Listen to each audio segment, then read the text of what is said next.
Olá, gente, tudo bom com vocês? Voltando do recesso. Como é que vocês estão? Estamos todos com saudade, né? Espero que vocês estejam com saudade de mim. E aí, vamos de aula de física hoje, dando continuidade ao conteúdo programático. E a gente vai falar um pouquinho sobre as leis de Newton, que é um assunto que está relacionado na parte de dinâmica, tá? E aí, antes de começar, eu quero falar um pouquinho da história, tá? E aí tem a seguinte frase aqui. Aristóteles afirmava que se um corpo está em repouso e ele tende a permanecer em repouso, de sua existência em repouso, para que o corpo entre em movimento é necessário que aplicamos uma força sobre ele. Então, Aristóteles que começou com a ideia das leis de Newton, né, que a gente vai trabalhar. E aí a gente tem que saber um pouquinho de dois princípios fundamentais dessa teoria. O primeiro é que, se um corpo está em movimento, possui uma velocidade, certo? E uma força deverá ser necessariamente atuada sobre ele. Força, a gente já falou até um pouquinho sobre isso, é uma grandeza proveniente exclusiva do esforço muscular e está diretamente relacionada com a velocidade.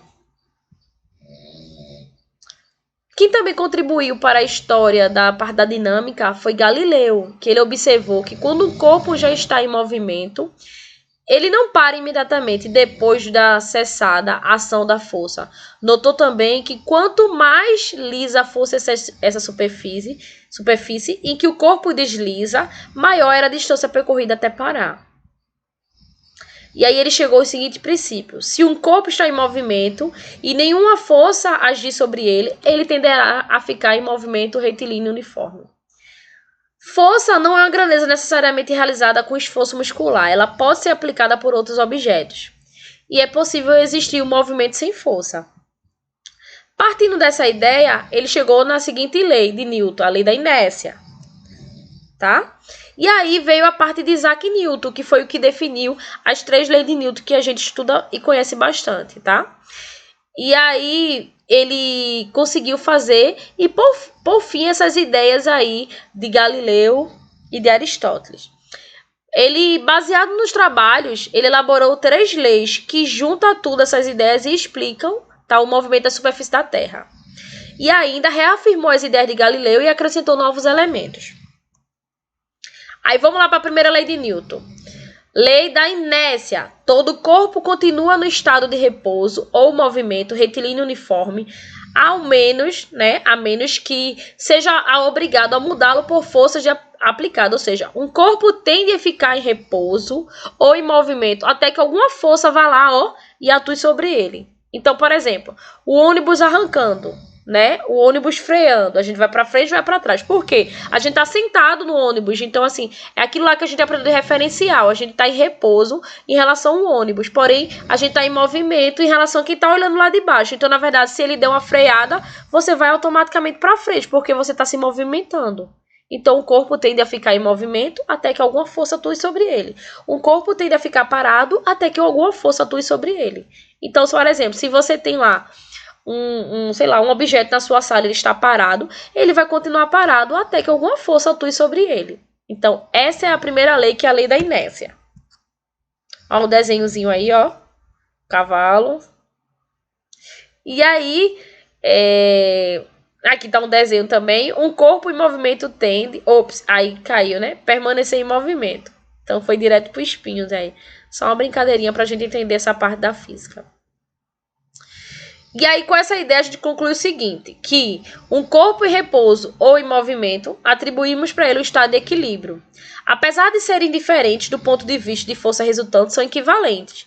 Em ambos os estados, a força resultante é nula, tá certo? Só concluindo a primeira lei de inércia.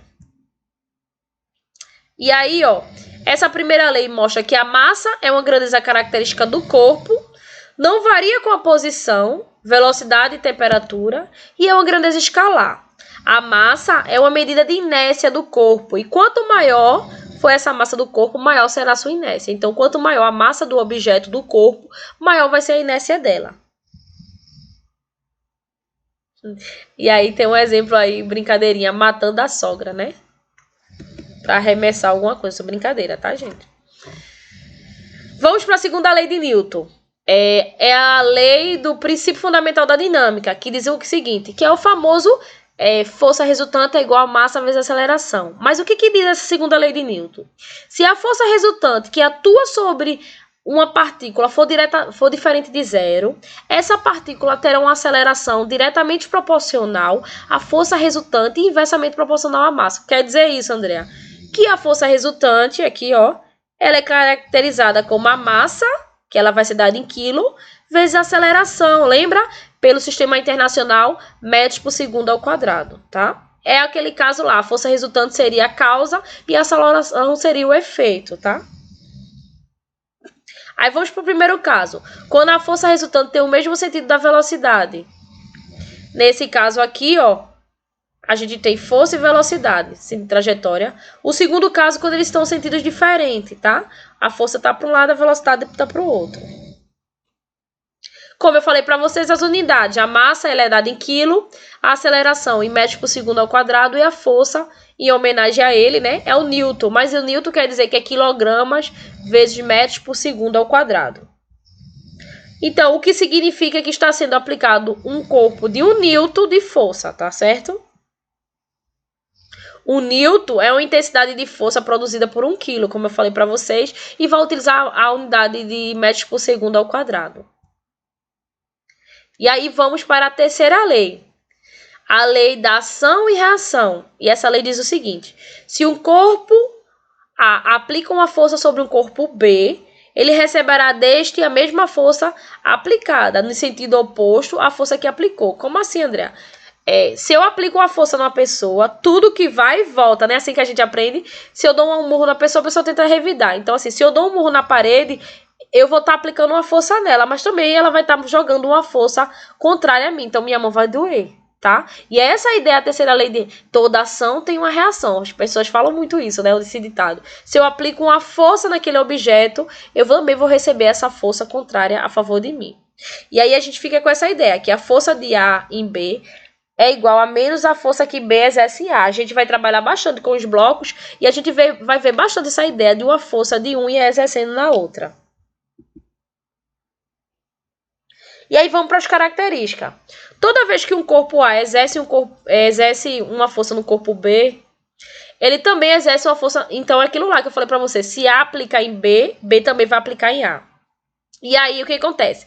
Eles vão apresentar a mesma intensidade, mesma direção, sentidos opostos e também tem a mesma natureza, tá? Aí eu tenho o exemplo do helicóptero aí, que é um aparelho capaz de levantar o voo na vertical por possuir uma hélice na parte superior, que funciona como propulsor. Quando o motor é ligado, a hélice principal gira, impulsionando o ar para baixo, pelo princípio de ação e reação. Mais uma vez, relacionando e contextualizando o que a gente estuda na teoria, a gente trabalha na prática, tá? Outro exemplo aí aplica-se a terceira lei de Newton, cujo enunciado, se um corpo exerce sobre um outro corpo, esse age sobre ele. Então aí tem um exemplo da pessoa caminhando. Toda ação tem uma reação. Se eu estou aplicando uma força no chão, o chão também aplica uma força em mim e eu consigo andar, tá? Outro exemplo aqui, mergulhando, né? Todo mundo já tentou isso, né? Vai lá mergulhar, cai de bucho na piscina. A gente sente mesmo o impacto, porque a gente está aplicando uma força e aquela força ela é aplicada contra a gente.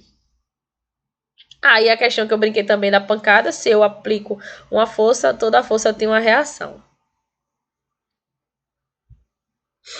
E aí a gente vai para os outros tipos de cálculo trabalhando das leis de Newton, que é a força-peso, tá, gente? A gente denomina-se como força-peso a força de campo gravitacional que a Terra exerce sobre qualquer objeto colocado próximo à superfície. Ele tem direção vertical e sentido para baixo, tá? Então, o peso sempre vai estar relacionado para o centro da Terra. Então, um dos termos que a gente erra bastante, eu vou me pesar. Então, você não se pesa, porque o peso está relacionado com a gravidade. E a gravidade é 9,8, que é aproximadamente 10. Você mede sua massa corporal. Mas ninguém chega lá dizendo assim, eu estou medindo minha massa corporal, não. A gente diz que está medindo o peso, né? E se fosse o peso, na verdade, seria em Newton. Então, por exemplo, se eu peso, se eu peso 75 quilos, então, na verdade, é 75 vezes 10, sendo aproximado. Então, o meu peso, na verdade, seria os 750 newtons, tá? Só que ninguém fala em newton, então a gente fala em quilos. Mas o quilo é unidade de massa corporal, não de peso, tá? Sendo mais específico, sendo mais rígido para a parte da física. Outra ideia que a gente trabalha bastante é a força normal. Força normal, ela é definida como a reação e a superfície aplicada desse bloco. Ela é sempre perpendicular à superfície e saindo dela, tá? Então, assim, toda vez que a gente aplicar uma normal para o centro, a gente vai ter contrário a ela um peso, tá? E aí, como eu falei para você, a questão do funcionamento da balança, né? Que ao apoiarmos um objeto sobre a balança, esse objeto empurra a balança para baixo. E essa força é medida pela balança através de uma compressão da mola. Como o corpo está em repouso, então nesse caso aí a normal fica igual ao peso, tá? Outra unidade de força que a gente vai trabalhar, gente, eu só tô comentando, fazendo uma introdução das principais forças, porque a gente vai trabalhar específico cálculo sobre todas essas, que é a lei da força elástica, tá? Força elástica, ela é definida como Kx, tá? É uma situação onde a gente vai ter uma mola aparentemente relaxada e a gente vai aplicar uma força sobre ela. Também vamos trabalhar com a força tração, que é uma cordinha, que geralmente tem os objetos ligados a ela. E com a força de atrito, que a força de atrito a gente vai definir ela como uma força contrária quando eu estou aplicando. Então, por exemplo, eu quero empurrar essa minha parede que está aqui.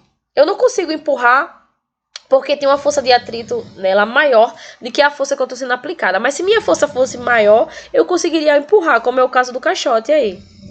Então, a gente define essa força de atrito como uma força que surge toda vez que um corpo é apoiado sobre uma superfície e ele é forçado a se movimentar, ou quando o corpo se arrasta sobre uma superfície, que foi o que eu comentei. A força de atrito possui propriedades diferentes quando está atuando sobre um corpo ou um repouso. Um corpo ou em repouso ou em movimento, tá? E aí a gente vai ver que existe o atrito estático e o atrito não estático, né, que é o dinâmico.